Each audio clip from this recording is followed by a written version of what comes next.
A alegria do encontro com a palavra de Deus. É isso mesmo. Neemias, lá no capítulo 8, a partir do versículo 1 até o 12, vai nos convidar a fazer uma reflexão de como a palavra de Deus deve ser central na nossa vida, só que não apenas como um texto a ser lido, mas como uma fonte de luz, uma fonte de alegria, uma fonte que transforma a nossa vida. Eu sou João Cláudio Rufino, sou católico, sou doutor em teologia na área bíblica, sou professor na faculdade de teologia e dou aula para os seminaristas de várias dioceses, congregações, para os futuros diáconos, padres da nossa igreja há pelo menos 10 anos. E tenho ajudado a formar pregadores e há mais de 25 anos pregando a palavra de Deus para milhares de pessoas do Brasil, no mundo e levando os nossos queridos irmãos ao entendimento da Bíblia nossa, católica, segundo, claro, o magistério da igreja. E se você gosta desse tipo de conteúdo de interpretação da Bíblia, não se esqueça de curtir o vídeo, de se inscrever aqui no canal, de ativar o sininho para você não perder absolutamente nenhuma das novidades que a gente posta aqui. Ok? E agora também estou abrindo um clube de canais, então considere se inscrever e me ajudar aqui nas produções do YouTube, beleza? Então tem 2 planos aqui, acessa aí, assina, vai ajudar bastante, beleza, povo de Deus? Nesse vídeo então nós vamos dar uma olhada naquilo que é a palavra de Deus, aquela que tem o poder de nos unir e também de nos transformar como parte do povo de Deus. Nós vamos entender aqui uma das passagens que faz parte da nossa liturgia dominical, exatamente como primeira leitura. A gente vai perceber que essa passagem nos leva a essa reflexão de que a alegria é encontrada onde? Ela é encontrada na escuta e na prática da palavra de Deus. Nós vamos explorar como Esdras, como esse escriba e sacerdote se posiciona como mediador da lei entre Deus e o povo, nos levando a esse tema da alegria da palavra de Deus. Beleza? Então eu quero mostrar aqui para vocês, nós vamos fazer o estudo de Neemias capítulo 8, versículos 2 a 4a. Para quem não sabe, A é a primeira parte do versículo, tá? Depois, do 5 ao 6, pula o 7, do 8 ao 10. Aí você fala assim, professor, mas você falou lá que ia estudar aqui Neemias do capítulo 8, do versículo 1 até o versículo 12, como assim? Pois é, essa é a perícope completa. Esta aqui, tá, é a que está na primeira leitura, tá, de domingo, beleza? Então, quando você vai acompanhando os ciclos aqui, você vai encontrar esta como a primeira leitura, tá? Então, nós vamos estudar todos os versículos até o 12 e eu vou mostrar, portanto, por que se pulou essas partes ao longo da nossa explanação aqui. Ok? Bom, dos versículos 1 a 12, nós temos uma divisão. A primeira divisão é feita aqui para tratar a respeito da unidade na palavra, dos versículos de 1 a 3. O que está escrito aí? Vou projetar para você aqui o texto da Bíblia Ave Maria. Vamos fazer a leitura. Todo o povo se reuniu, então, como um só homem na praça que ficava diante da porta da água e pediu a Esdras, o escriba, que trouxesse o livro da lei de Moisés que o Senhor tinha escrito a Israel. Vamos continuar a leitura. Esdras, tá? O sacerdote trouxe a lei perante a congregação tanto de homens como de mulheres, e de todos os que eram capazes de entender o que ouviam. Era o primeiro dia do 7º mês. Continuando, nós temos aqui a leitura dizendo: o sacerdote Esdras trouxe o livro da lei diante da assembleia de homens e mulheres e de todas as crianças que fossem capazes de compreender. Era o primeiro dia do 7º mês. Esdras fez então a leitura da lei na praça que ficava diante da porta da água. Desde a manhã até o meio-dia, na presença dos homens, das mulheres e das crianças, capazes de compreender, todos escutavam atentamente a leitura.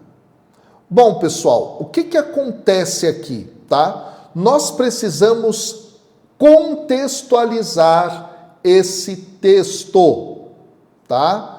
Por que eu fiz aqui a leitura dupla? Você deve ter percebido, tá? Eu fiz a leitura dupla, tanto na Bíblia Ave Maria quanto numa outra versão, pelo seguinte, porque na Bíblia Ave Maria não aparece a informação que está na língua hebraica, tá? Então agora eu vou aqui trazer para vocês a explicação, beleza? A explicação. Vamos lá, olha só. Primeira coisa que nós precisamos compreender dessa passagem é que nós temos, tá, um tempo, um momento em que acontece esse evento.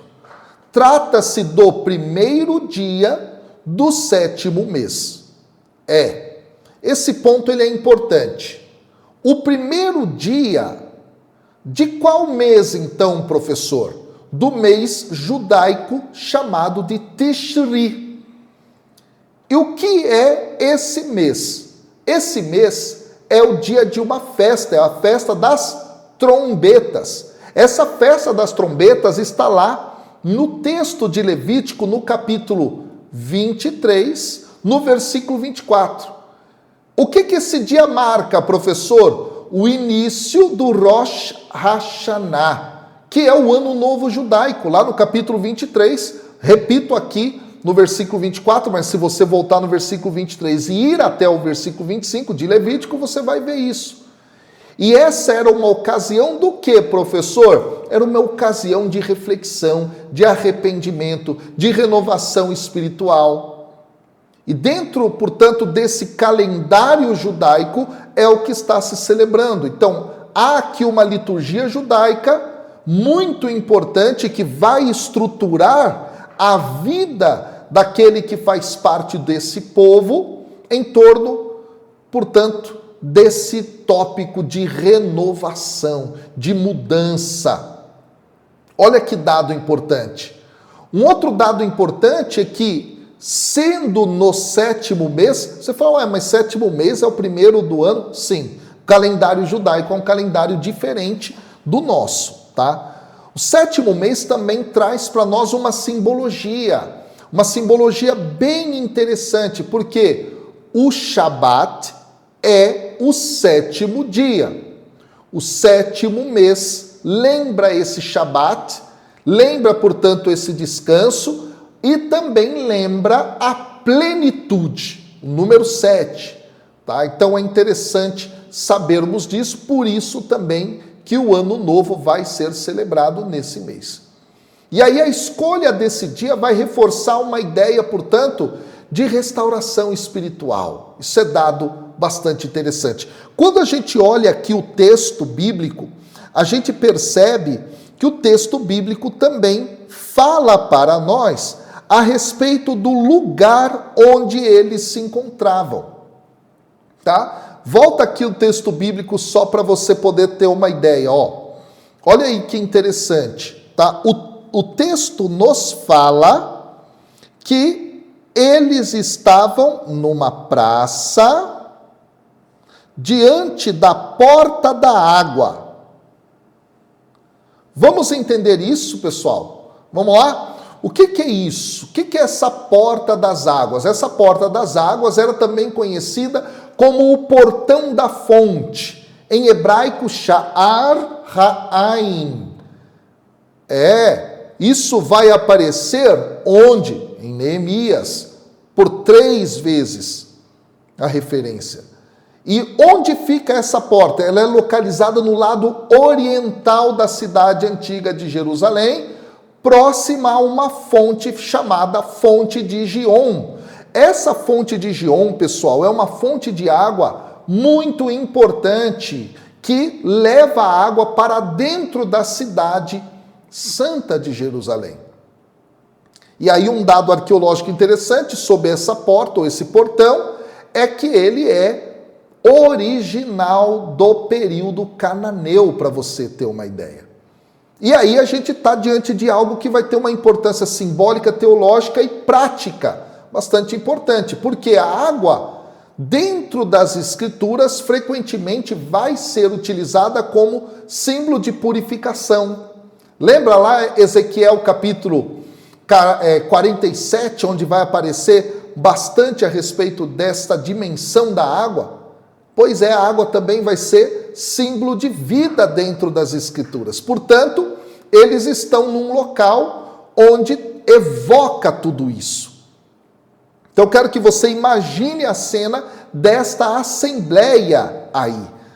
É um local aberto, é uma praça que permite, portanto, que se reunisse ali um grande número de pessoas. Trata-se, portanto, de uma celebração pública, uma celebração comunitária, um evento comunitário que está acontecendo aqui. E quando a gente aplica essa palavra na nossa vida, o que a gente pode extrair desse primeiro momento aqui?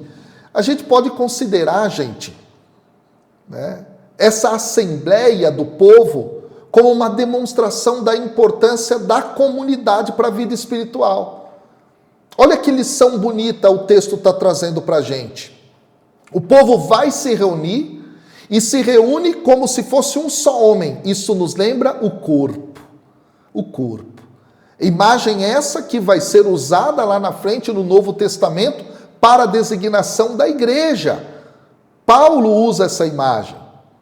Certo? Olha que coisa interessante. E esta comunidade, este povo se reúne para ouvir a leitura da lei. E aí que entra a questão. A palavra de Deus vai ser, portanto, central na vida do povo, na unidade desse povo, dessa comunidade que está reunida. A formação, portanto, dessa comunidade começa pela escuta da palavra de Deus. Olha que dado maravilhoso! A palavra de Deus é que vai conduzir, portanto, a união, a esse propósito de renovação da fé nesse dia especial. Isso é maravilhoso. Agora, o texto também nos fala, quando a gente volta aqui para o texto, sobre a comunidade que está composta aqui.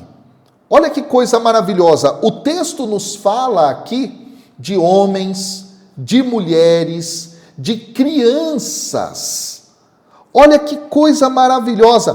Portanto, aqui é a totalidade do povo que está em assembleia, que está lendo a lei, ouvindo a lei. E isso é simplesmente maravilhoso. Aqui o texto, ele fala para nós que todos escutavam atentamente essa leitura. Olha que coisa maravilhosa. E que todos eram capazes de compreender. todos eram capazes de compreender. E aí eu quero especificar algo aqui para vocês. Essa expressão, todos eram capazes de entender, ressalta o quê? Uma inclusão de todos nesse processo de compreensão da palavra de Deus. Que coisa maravilhosa! Quando a gente lê esta frase em hebraico, esta parte, capazes de compreender, todos eram capazes de compreender, no texto hebraico a gente tem kol mevin lishmoa. E essa é uma expressão que vai sugerir o quê? Uma compreensão intelectual, mas também uma compreensão espiritual. Olha que coisa maravilhosa. Todo o povo, portanto, aqui é capaz de aprofundar, viver essa profundidade na palavra de Deus. Isso é maravilhoso. Agora a gente precisa entender, vamos lá, quando na história esse evento está acontecendo, essa reunião, neste dia especial, nesse mês especial, nessa proclamação da palavra, o que está aqui como pano de fundo histórico? Bom, a gente está no período do pós-exílio. Você sabe, o povo de Judá foi invadido pelo povo da Babilônia, tá? E parte dessa população de Judá foi levada lá para a Babilônia, isso por volta de 586 a.C. 70 anos se passam com parte da população lá na Babilônia, eles retornam, nós estamos no período que eles estão retornando. E eles estão retornando para reconstruir a cidade de Jerusalém e reconstruir o templo de Jerusalém. Esse é o momento histórico em que eles estão vivendo. E aqui está uma prática deste povo, nesse período pós-exílico, de democratizar o acesso à lei.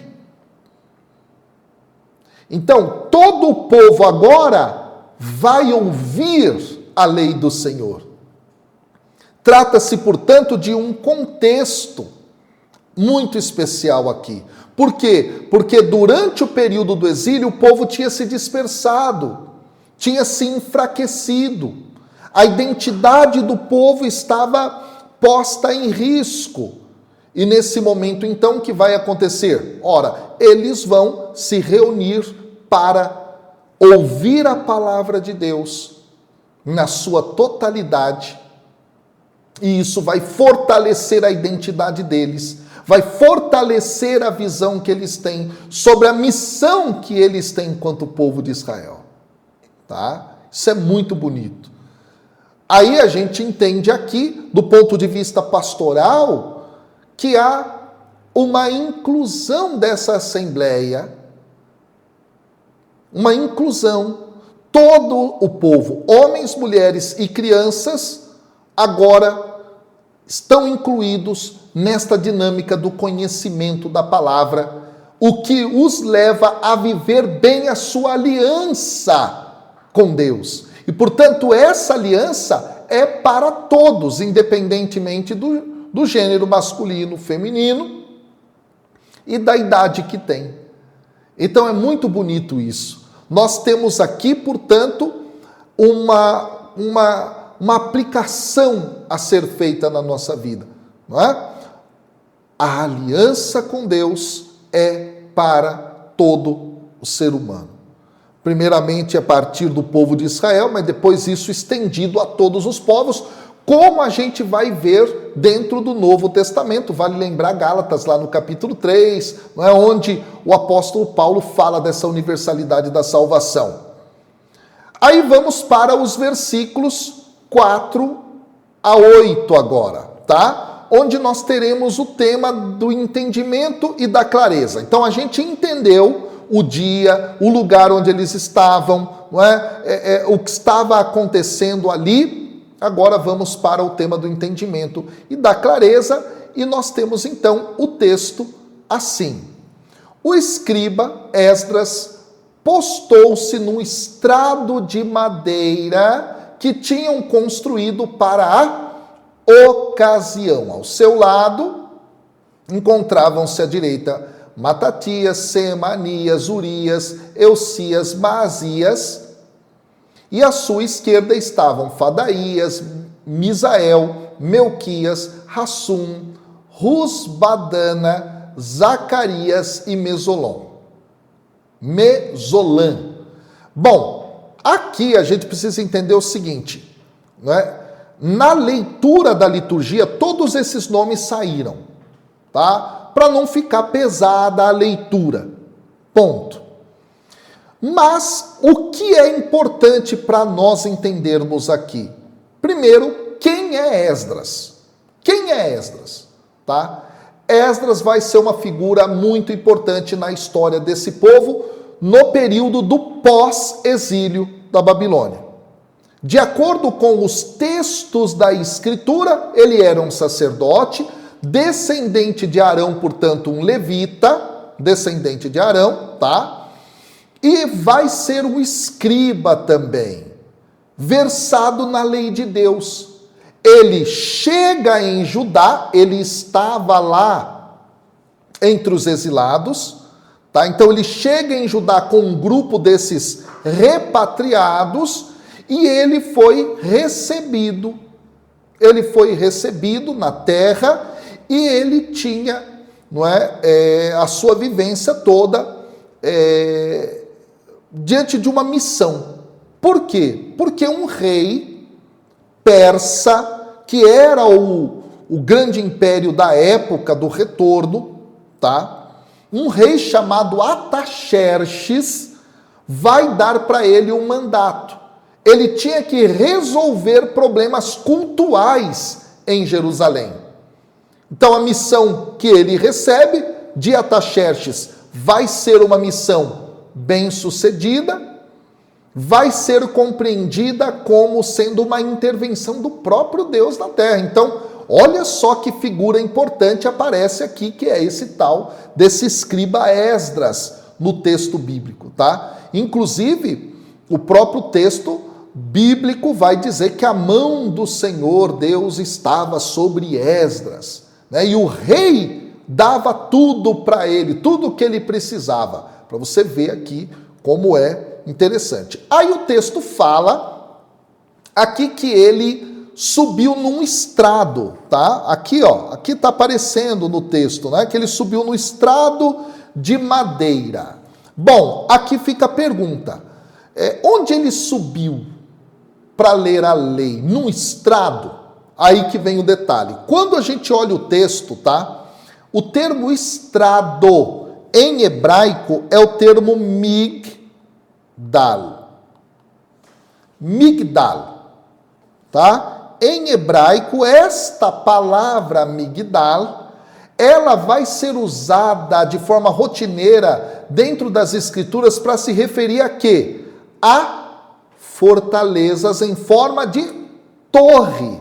Então era uma fortaleza militar. Inclusive no próprio texto de Neemias vai aparecer em outros momentos essa palavra e vai ter esse sentido. Inclusive vale lembrar que esta palavra, migdal, vai aparecer lá no livro do Gênesis, no capítulo 11, para se referir à Torre de Babel. Torre é migdal.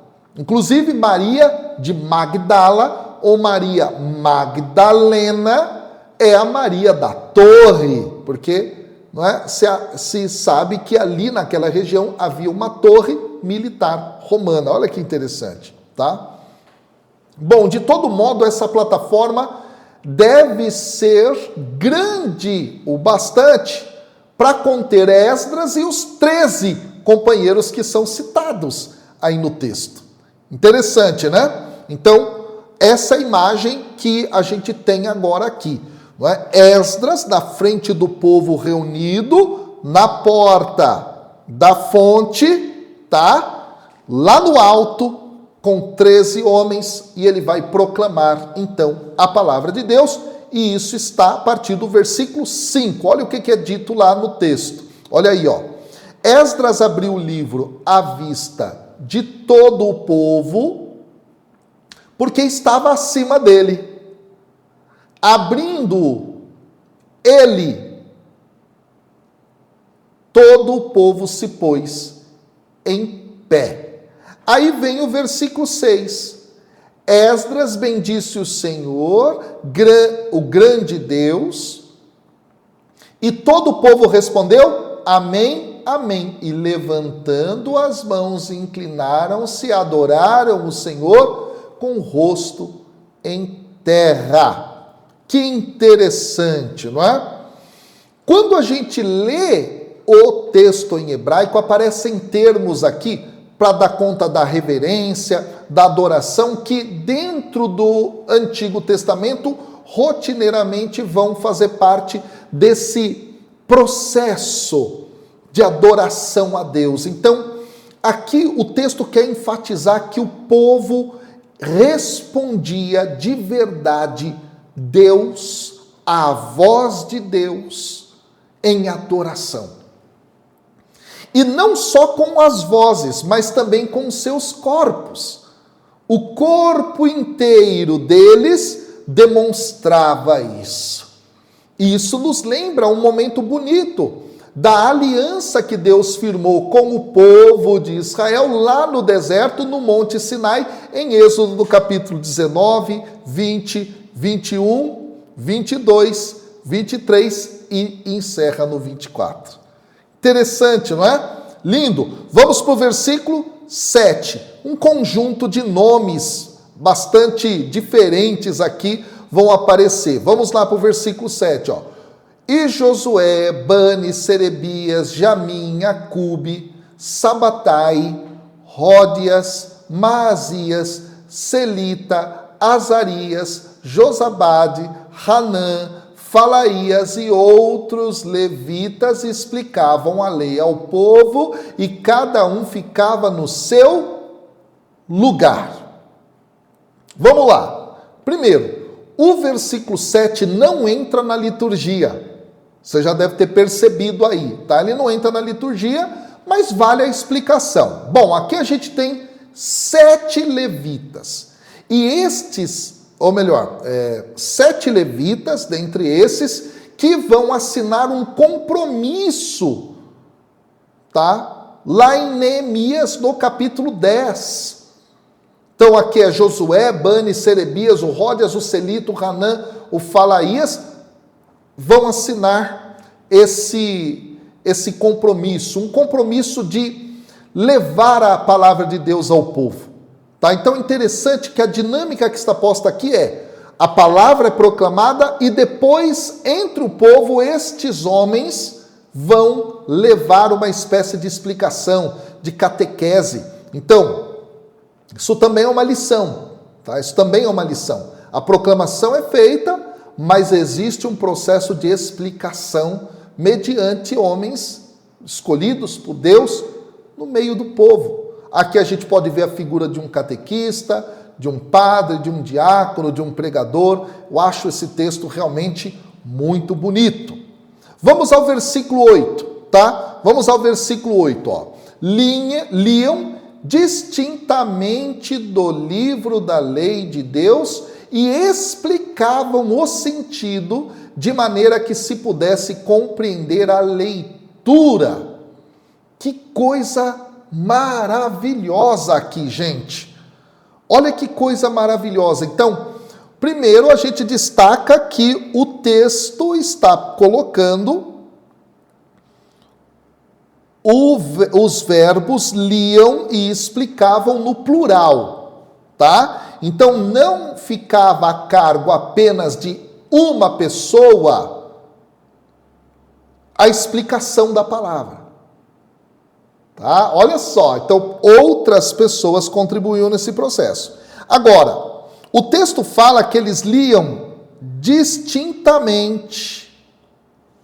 Aqui, a palavra usada dentro desse contexto, quando está distintamente, é a palavra hebraica meporash. Meporash. Eu vou até escrever aqui como a gente pronuncia, tá?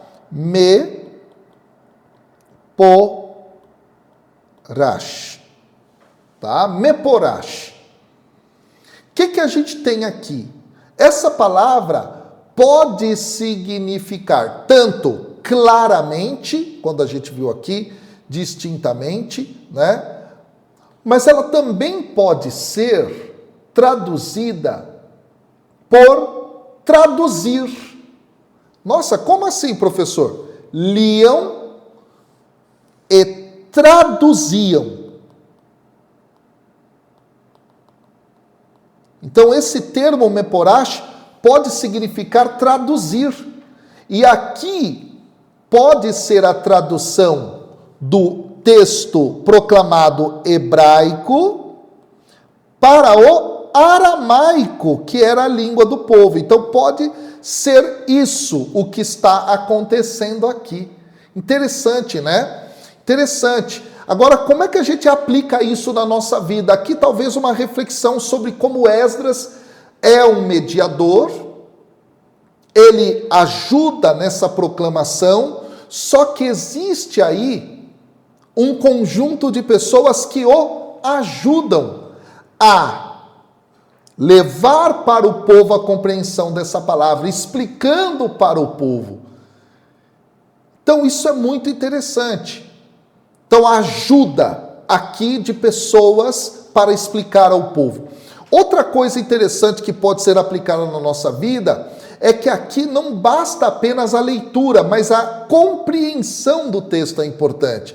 Então, não dá só para você ler ou ouvir a palavra, você tem também que se envolver de uma forma ativa nesse processo da interpretação, da compreensão. E quando a gente faz isso, é que a nossa fé vai se aprofundar, é que a gente vai crescer na nossa capacidade de viver essa palavra. Olha que coisa bonita a Sagrada Escritura está nos ensinando nesse evento que a gente está estudando aqui no livro, tá, de Neemias. Agora vamos avançar, porque vem a terceira parte do texto, que vai tratar da renovação, da alegria, dos versículos 9 a 12. E vamos ao texto. Depois, Neemias, o governador, e Esdras, sacerdote e escriba, e os levitas instruíam o povo. Disseram a toda a multidão: este é um dia de festa consagrado ao Senhor nosso Deus. Não haja nem aflição, nem lágrimas, porque todos choravam ao ouvir as palavras da lei. Que coisa fantástica, que coisa fantástica. Bom, aqui, gente, aparece a primeira das 3 vezes nessa passagem em que o dia vai ser descrito como um dia santo. Então, no capítulo 8, versículo 10, depois no 11, tá? E aí é interessante observar que, portanto, a gente está diante de um dia especial. Um dia de festa. É a festa das trombetas, como eu falei, que marcam o novo ano. Um período novo, de renovação, de um ciclo que vai recomeçar. Então, isso deveria ser uma ocasião de alegria. E a gente vê isso onde? Lá na lei de Deuteronômio, no capítulo 12, no capítulo 16. Olha que coisa interessante. Então é um dia especial, é um dia consagrado, é um dia de festa, é um dia de recomeço. Toda a comunidade se reúne para ouvir a palavra, para compreender a palavra no primeiro dia do ano, recomeço. Certo? Vamos para o versículo 10, tá? Vamos para o versículo 10 aqui. Neemias disse-lhes: ide para vossas casas, fazei um bom jantar, tomai bebidas doces e reparti com aqueles que nada têm pronto, porque este dia é um dia de festa, de novo, consagrado ao Senhor, nosso Deus. Não haja tristeza, porque a alegria do Senhor será a vossa força. Olha que coisa maravilhosa. E aí então, vem o versículo 11, os levitas acalmavam o povo. Silêncio, diziam eles, este é um dia santo, nada de tristeza. E vem o versículo 12, e todo o povo se foi para beber e comer, dar porções aos pobres e entregar-se a grandes alegrias, porque tinham compreendido o sentido das palavras que lhes foram explicadas. Meu Deus, que coisa maravilhosa! Portanto, esse texto que fala a alegria do Senhor é a nossa força, está dentro desse contexto. Um contexto no qual o povo precisa festejar, porque ouviu a palavra, compreendeu a palavra e, portanto, agora pode viver essa palavra. Olha que coisa linda! Portanto, a palavra de Deus quando lida, ouvida, explicada, compreendida, motivo de alegria. E aqui nós temos então o texto falando que eles deveriam comer. Os termos usados aqui vão se referir aos melhores e mais seletos cortes de carne. Bebidas doces é vinho misturado com mel. Era uma bebida popular no Antigo Oriente Próximo, no antigo povo de Israel. Portanto, aqui a gente tem que olhar essa reação de alegria do povo ao ouvir e compreender a palavra de Deus. Isso vai sugerir para nós que quando nós escutamos a palavra, entendemos a palavra, integramos a palavra de Deus na nossa vida, nós experimentamos uma alegria verdadeira, uma felicidade verdadeira. Que passagem maravilhosa! Então a gente observa aqui que a palavra nos chama a vivermos esta alegria do encontro com a palavra de Deus. Por isso o tema do nosso vídeo vem daí. Portanto, que a gente vivencie isso, que a gente experimente a cada dia isso, nos reunir para ouvir, para compreender a palavra, porque isso gera em nós alegria e isso é festa, e isso leva à renovação, isso leva a um recomeço, isso leva, portanto, a uma experiência de vida nova. Que a palavra de Deus na sua vida seja isso, esse motivo de alegria, causadora de transformação, de renovação.